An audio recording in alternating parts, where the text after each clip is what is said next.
Mga kaibigan, welcome back. Marami po tayong balita dito. NBA representatives nagpunta ng Japan at pinag-aaralan ng mas malaking partnership na posibleng magbukas ng pinto para sa mga Pinoy import sa NBA.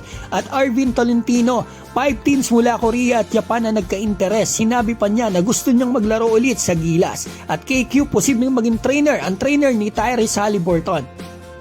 Simulan po natin kay Arvin Tolentino na maglalaro na sa SK Knights ng KBL. Nagkaroon po siya ng interview kanina lang dito nga kay Sir Nolly sa Power and Play. Maraming salamat po.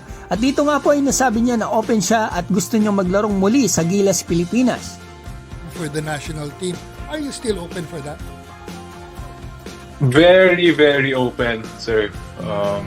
I'm actually waiting, hoping, still hoping na sana, di ba? Sana may dumating na opportunity na gano'n. Pero kung available man, 110% I'll be there. Well, we certainly... I'll play. Alam mo yung... At may sinabi po siya mga kaibigan kung ilan talaga yung offers o nagka-interest sa kanya overseas. The Samsung also went here. So Korean din. Korea.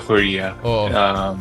And then there were 3 more actually na gustong makipag-usap. Uh-huh. But and then there were 2 teams in B-League also.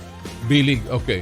Kasi So 5 teams po nagka-interest sa kanya. 2 sa KBL, SK Knights yung isa yung kumuha sa kanya at Samsung Thunder. At 3 teams po mula Japan B-League. So ngayon, punta na po tayo kay Kevin Kiambao at sa kanyang NBA journey. Ayon po mismo sa kanya, paalis na po siya ngayong week patungo sa California para sa kanyang training.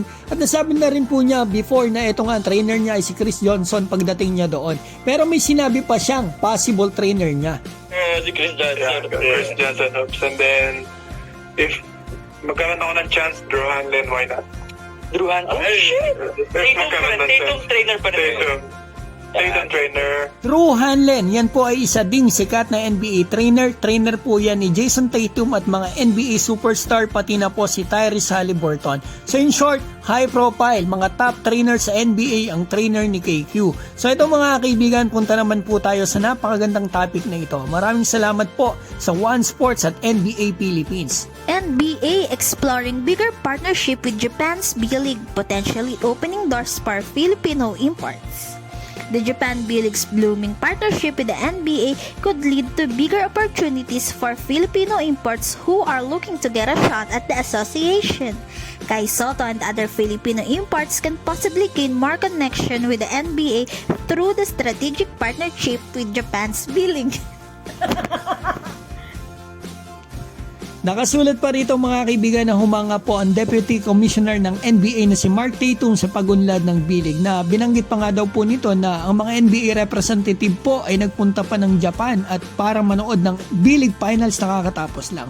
At nag-uusap na daw po sila sa mas marami pang collaboration sa B-League. Paigsin ko lang mga kaibigan sa pag-unawa kayo, mga representative ng NBA nagpunta sa Japan B-League, nag-uusap sila, pinag-aaralan nila kung ano po yung mga posible nilang magandang gawin sa partnership dito nga sa B-League at NBA. Kasama na po dyan yung G-League, possible magkalaban yan balang araw mga kaibigan, yung mga ganyan mga kaibigan. So maganda to para sa ating mga Pilipino imports na nasa Japan, kila Kai Soto, Dwight Ramos, sila AJ Edu, di ba mga kaibigan, magandang exposure sa kanila para at least maabot nila yung kanilang pangarap.